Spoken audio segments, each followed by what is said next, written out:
অসহ্য গরমের কারণে ভাবলাম এসিটা কিনেই ফেলি। এই হলো আমার রুম, যেখানে এসিটা ইনস্টল হবে। সবকিছু যাচাই বাছাই করেই চলে এলাম ইকো প্লাস এলজি বাটারফ্লাই শোরুমে।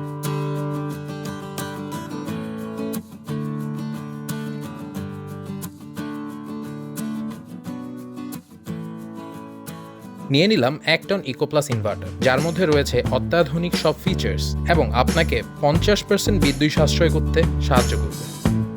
দেরি না করে ক্রেডিট কার্ডে পেমেন্ট করে ভ্যান ঠিক করে বাসায় নিয়ে আসলাম এসি। এবার আনবক্সিং এর পালা। এই হলো আমার আউটডোর ইউনিট।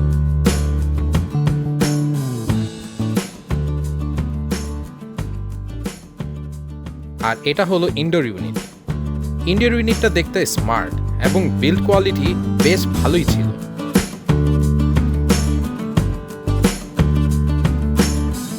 এখন ইনস্টল করার পালা। সাইক্লোনের জন্য আকাশ খুব মেঘাচ্ছন্ন ছিল, যা দেখতে অসাধারণ ছিল।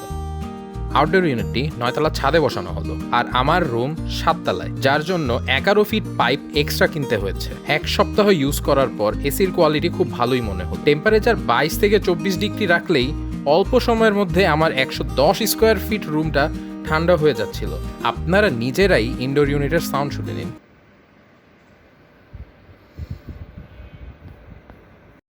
ভিডিও ভালো লেগে থাকলে লাইক করুন এবং চ্যানেলটি সাবস্ক্রাইব করুন।